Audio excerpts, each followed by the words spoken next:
The sky above New Carthage burned like second sun. What began as a day of peace, the long-awaited summit between the Veyr Dominion and the Terran Assembly, turned into a massacre in less than a minute. 1 second, the Grand Plaza was alive with banners and music, diplomats shaking hands before broadcast drones. The next, the heavens split.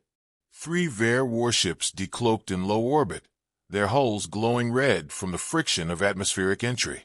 Before anyone could shout, their spinal cannons fired. Beams of green-white energy carved through skyscrapers like paper, vaporizing entire districts. Thousands died before they understood they were under attack. On the plaza steps, Captain Rhett Korran shoved his daughter toward his wife as the shockwave roared down the street. "Inside!" he barked, voice shredded with panic. The blast hit before they moved 3 steps. A wall of heat and metal tore across the city. Glass melted. Stone vaporized. Human screams cut off mid-breath. When Rhett came to, he was on his knees in ash and fire. His ears rang. His uniform was half-burned. And in the wreckage where his family had stood, there was nothing. He stared at the smoking crater until his mind refused to process it. His hands shook, reaching, digging through slag as if sheer will could drag them back. He pulled out only dust.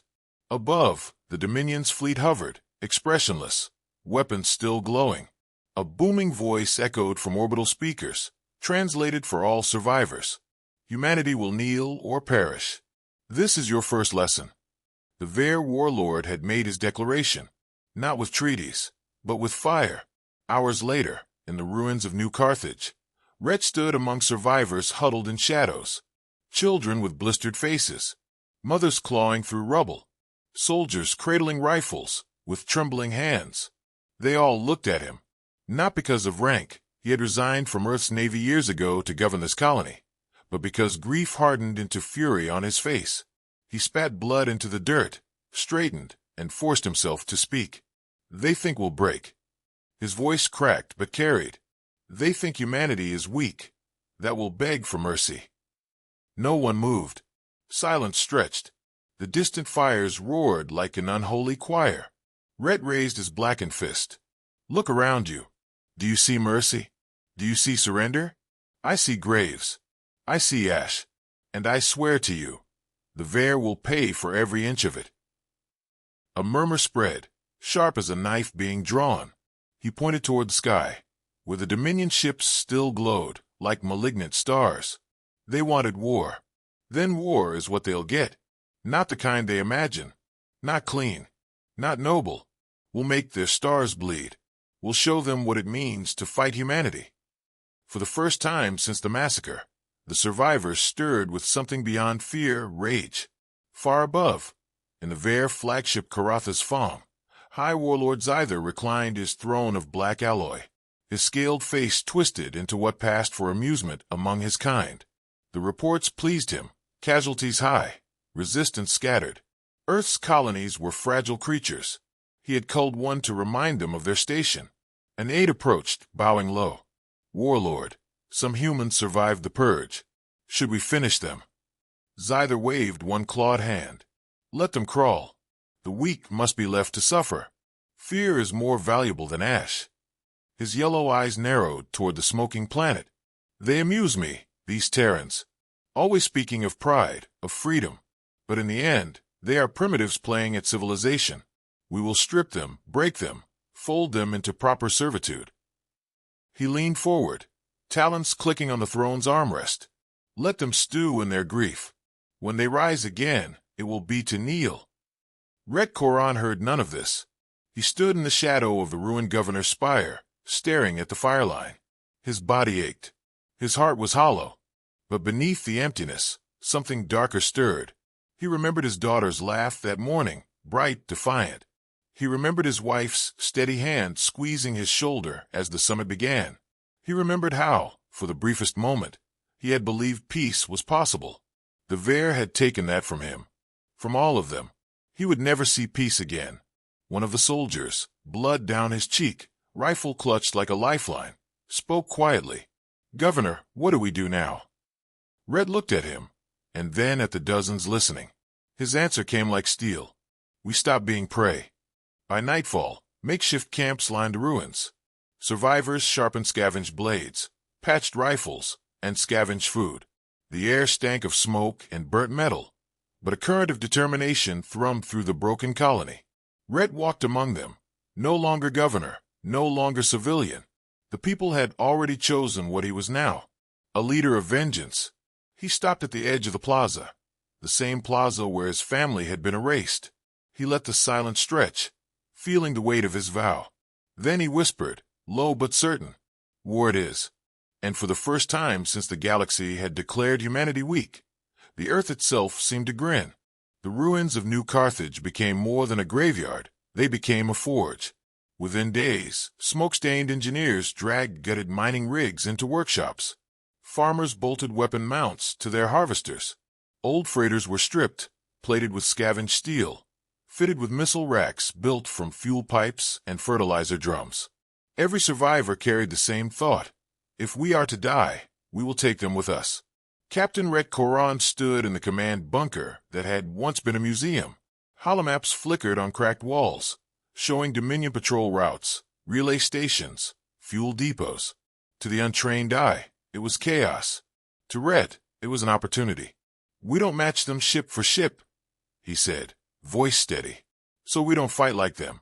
We fight like humans, dirty, patient, and merciless." A dozen faces stared back. Engineers, militia, smugglers, even a few Navy deserters who had made it off-world. Every one of them looked worn, eyes haunted. Yet when Rhett spoke, they leaned closer. "They think we're broken.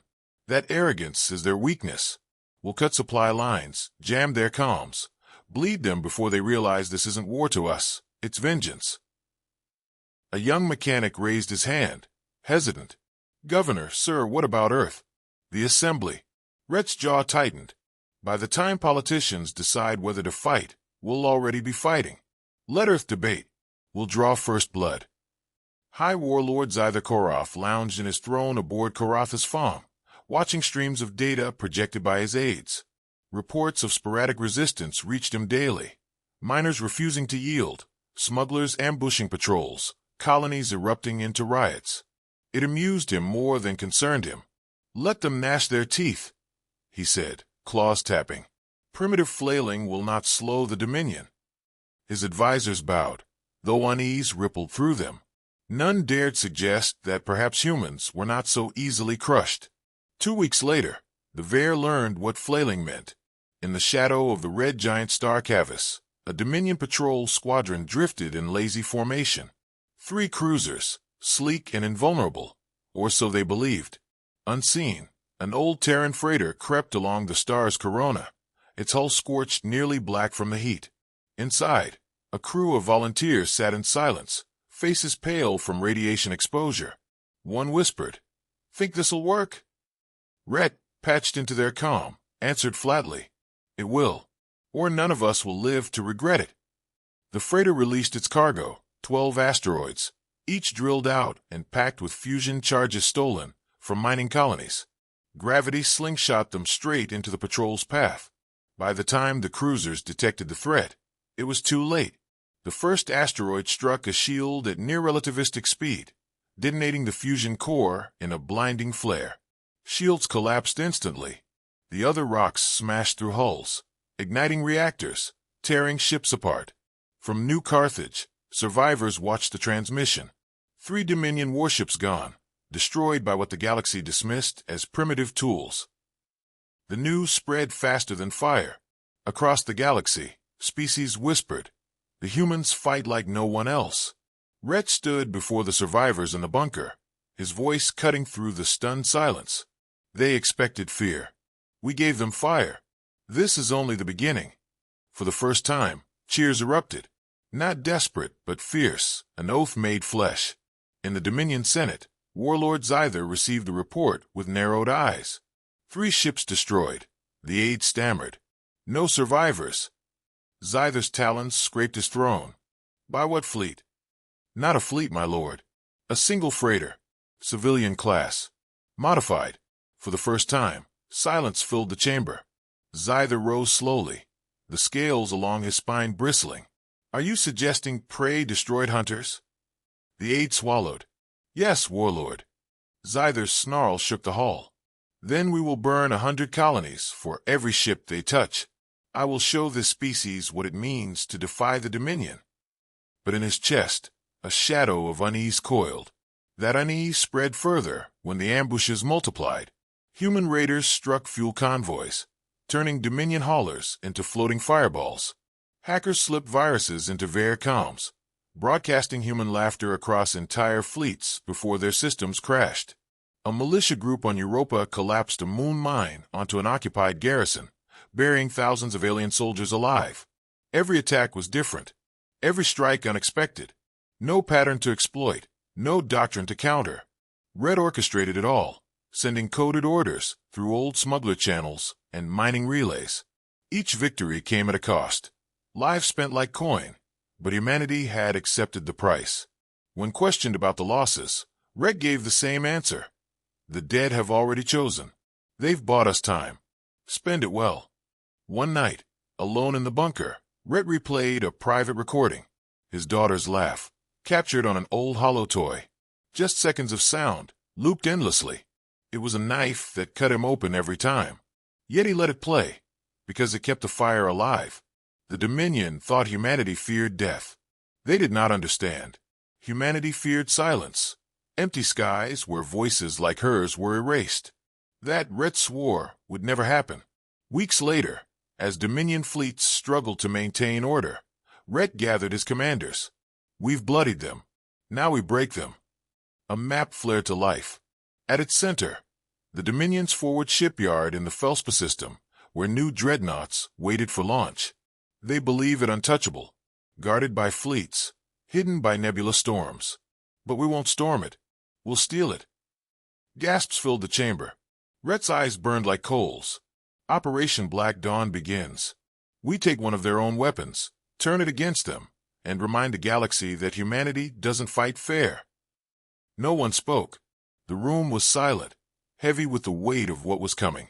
Then, one by one, they nodded. Not soldiers, not politicians. Survivors, each ready to turn pain into fire. Above them, the stars seemed indifferent. But for the first time in centuries, something ancient stirred in the void. The galaxy had awakened a predator it did not know existed, and humanity was just getting started.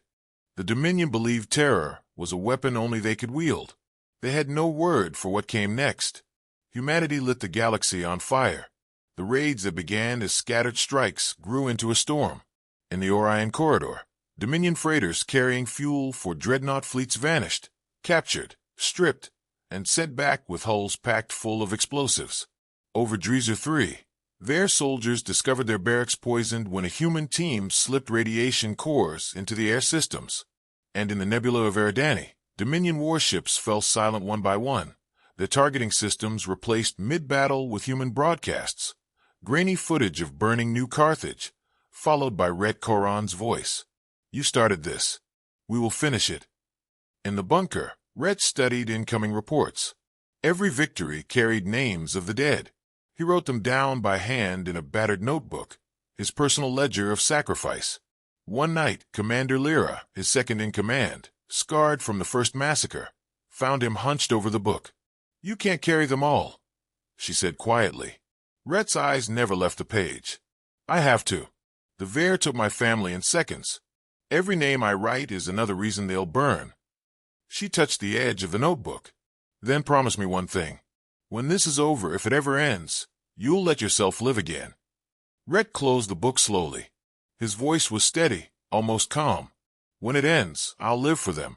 Until then, I'm theirs. High Warlord Zyther sat in his war council, claws clicking in agitation. Reports scrolled before him. Hundreds of Dominion losses, systems slipping into rebellion. This is unacceptable, he roared, slamming a fist into the table. The chamber trembled. An advisor dared to speak. Warlord, the humans fight as if they have no fear of death. They do not retreat. They do not surrender. Every loss only seems to. Zyther's strike silenced the voice permanently, his claws slicing across the aide's throat. Enough. They are vermin. I will drown them in fire until their world is ash. But even as the blood pooled at his feet, unease crawled in his chest. For the first time, he wondered if perhaps the vermin were hunting him. Operation Black Dawn began with stolen silence. In the Felspa system, Dominion shipyards sprawled across the void, colossal frameworks where new dreadnoughts hung half-complete, bristling with unfinished weapons. An entire fleet guarded the construction yards, confident that no human would dare approach. They never saw the convoy slip through the storms. Old freighters again, patched and battered, their hulls painted to mimic the Dominion's own supply ships. Inside, human crews waited, hearts pounding. Rhett stood at the lead, watching the massive shipyard grow on the display. "This is it," he said, voice low. "We don't just strike. We cripple them." When the convoy neared docking range, the codes transmitted, codes stolen weeks earlier from a captured Dominion admiral. The Veyr never imagined humans could break their encryption. Docking clamps engaged. Hatches opened. The humans poured out like shadows. Within minutes, command stations were overrun, technicians executed, alarms silenced before they could spread. Rhett's team moved with brutal precision, planting explosives across the framework. At the heart of the yard loomed the jewel, an unfinished superweapon, a spinal lance designed to pierce planetary shields with a single strike. Rhett stood before it, eyes hard. "We don't destroy it," he ordered. "We turn it on them." Across the system, Dominion fleet commanders received confused transmissions. Then horror. The superweapon roared to life, powered by human hands. Its first shot ripped through the nearest dreadnought, splitting it clean in half. The second beam struck the shipyard itself, igniting reactor fuel and detonating thousands of tons of material. The Felspa system became a star of fire. Rhett's final order came across open comms, broadcast to every Dominion channel. "You thought we feared you. You thought we'd kneel. But we are not prey. We are humanity, and this is only the beginning." The explosion burned for hours. Entire fleets died in silence, their wreckage scattering across the nebula. News spread within days. The galaxy watched in disbelief. An empire unchallenged for centuries had been struck at its core by a species barely a century into the stars. The whispers grew louder. The humans are predators. The humans cannot be broken. The humans fight as if extinction itself is a weapon. On New Carthage, survivors crowded around a flickering hollow, watching Dominion fleets die in the fire Rhett had lit. Cheers shook the bunker, tears streaming down faces worn by grief. For the first time, hope replaced despair. Rhett stood apart, staring at the image in silence. Commander Lyra approached, eyes shining with fire. "You did it," she said. He shook his head. "We all did. And we'll keep doing it until they choke on our dead." She looked at him carefully. "Do you ever fear what we're becoming?" Rhett's gaze stayed fixed on the flames. "We're becoming what we must. They wanted monsters. We'll show them monsters." In the Dominion throne chamber, Warlord Zyther watched the same flames with mounting fury. "Impossible," he snarled. "They are savages, yet they outwit fleets older than their species." He rose, towering over his trembling council. "No more half measures. No more lessons. From this moment, humanity is not to be subdued. They are to be eradicated, planet by planet, until nothing remains but ash." But in the pit of his stomach, the shadow of fear had taken root, for Zyther had seen it. The humans fought not to survive. They fought to win. And winning, he realized with a chill, might mean the Dominion's end. On New Carthage, Rhett closed his notebook for the night. Another page filled with names of the dead. Another promise inked into his bones. He whispered into the silence, to the memory of his daughter. "They thought they were the hunters, but we are the fire, and fire doesn't stop until everything burns." The stars above glimmered, cold and distant, but to Rhett, they looked like fuel waiting for the match. The Dominion throne world burned. Rivers of fire split its cities.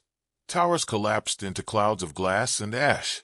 Human dropships screamed through blackened skies, disgorging armored soldiers who fought with savage precision. Every street became a battlefield, every building a fortress taken and torched. This was not conquest. It was justice written in blood. At the front, Captain Rhett Korran marched with his strike team through a palace corridor carved from obsidian and bone. The walls shook under artillery. chandeliers of alien crystal shattering as the floor trembled. Behind him, Lyra and the others cleared room after room, their rifles spitting flame. Rhett's voice over comms was ice. "We end this tonight." High Warlord Zayther watched the feeds from his throne. His empire, invincible for centuries, crumbled before his eyes. Fleet after fleet had died in ambushes. Supply chains were ash. Allies abandoned him, whispering of humanity's wrath. Yet his pride clung to him like armor. He rose, towering, claws gleaming. "They think themselves predators," he snarled to the trembling guards at his side. "But gods do not kneel to vermin. Humanity will die with me." Still, his scaled hands twitched as distant explosions shook the throne hall. Rhett reached the final doors, colossal slabs of black alloy etched with Dominion victories. Explosives lined the edges. With a gesture, his team stepped back. The blast tore the doors from their frames. Smoke poured into the hall, and through it strode Rhett, rifle in one hand, blade on his back, eyes burning. At the far end, Zayther rose from his throne, wings unfolding like a demon silhouette. "So," the warlord's voice thundered, "the governor comes to die." Rhett stepped closer, unflinching. "No, I came to make sure you do." The hall erupted. Guards charged, shrieking. Human rifles cut them down in storms of plasma. Explosions rippled across balconies, sending alien bodies crashing to the floor. Amid the chaos, Rhett advanced, gaze locked on Zayther. The warlord leapt from his throne, landing with the crash of stone. His clawed hand slammed Rhett's rifle aside, tearing sparks from the weapon. Rhett drew his blade, a crude human steel forged from scrap, and met the alien strike. Steel clanged against Talon. Sparks lit the dark hall. "You think your kind special," Zayther hissed, fangs bared. "You are children biting the heel of gods." Rhett pushed back, muscles straining, eyes burning with memory. Gods don't slaughter children in plazas. With a roar, Zayther shoved him back, tail whipping across the floor. The warlord struck again, claws slashing through armor. Pain tore across Rhett's ribs, but he did not fall. "You can kill me," Rhett growled through blood, "but you'll never kill what we've become." Around them, the battle raged. Lyra's squad cut down the last of the guards, sealing the exits. Human banners, scorched but unbroken, were raised in the shattered throne hall. It was down to two, a grieving man and an empire's last tyrant. Zayther lunged, faster than his size should allow. Rhett ducked, blade carving a deep gash across the alien's chest. Black blood spilled, hissing as it touched the stone. The warlord staggered, then laughed a low, cruel sound. "Even wounded, I am eternal. You cannot kill the Dominion with a single blade." Rhett spat blood at his feet. "I'm not here to kill the Dominion. I'm here to kill you." He feinted left, then drove the steel straight into Zayther's throat. The blade punched through scale, muscle bone. The warlord's eyes widened, a choked snarl dying in his throat. He stumbled, clutching at the weapon, but Rhett twisted it, driving deeper. With his last breath, Zayther hissed, "Vermin." Rhett leaned close, voice steady as iron.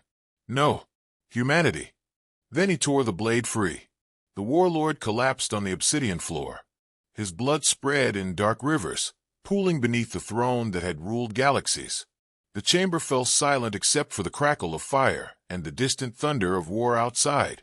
Rhett stood over the corpse, chest heaving, armor torn, blade dripping. Around him, the survivors of his strike team stared in stunned silence. He raised the weapon high, voice carrying across the hall, across every open human channel, across the galaxy itself. "Remember this day. Remember what happens when you declare war on humanity. We do not kneel. We do not forgive. We do not break." The message spread within hours, broadcast from captured Dominion relays.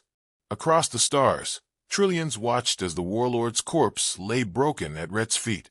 The Dominion fractured overnight. Colonies once enslaved rose in rebellion. Rival empires reconsidered their contempt for humanity. For the first time in history, Earth was no longer dismissed, it was feared. Later, when the fires dimmed, Rhett sat alone in the ruined hall. The throne loomed above him, empty, blackened. His notebook lay open in his lap, pages filled with the names of the fallen. He added 2 more lines: Veyr Korran, Mira Korran, his wife, his daughter, the first names that had started it all. Lyra entered quietly. "It's over." Rhett shook his head. "No, this war ended, but the galaxy will remember what we did here. And someday, they'll come again." She studied him, voice low. "And when they do—" Rhett closed the notebook, rising to his feet, his face set like stone.